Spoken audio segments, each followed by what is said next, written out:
কোন জায়গাটা আমি সবচেয়ে বেশি স্ট্রাগল করছি এবং এটা জীবনও আমি যখন এটা করবো না। 1 নম্বর ব্যবসা ছিল এটা হচ্ছে জেরাবাইট।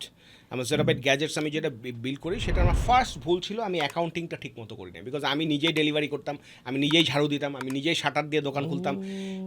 কিছুদিন পরে লোক আনছি, আমার পকেটেই ছিল ক্যাশ, ক্যাশের মধ্যে টাকা ঢুকাতাম, ওইখান থেকে আবার টাকা দিতাম, আবার চেক দিয়ে টাকা দিতাম, হ্যাঁ আবার পার্সোনাল চেক দিয়ে দিছি, পরে তো ট্রেড লাইসেন্স করে করছি।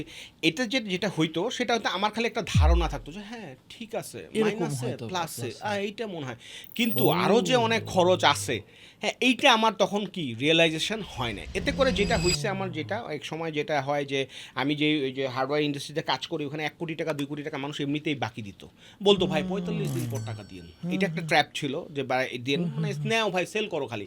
ও আমার আমি যেহেতু তখনই মার্কেটিং করতাম, সবাই খেলে আমার শোরুমে এসে করতো ভাই আপনার প্রোডাক্টগুলো একটু রাখেন মানে ডিসপ্লেতে রাখেন, কারণ অনলাইনে কাস্টমারগুলো হাইটে আসতো বা জানতো, এবং থাকলেই তো আমি সেল করার জন্য কী করুম, পুশ করতো, ওর ব্র্যান্ডের ভিজিবিলিটিটা বাড়তো।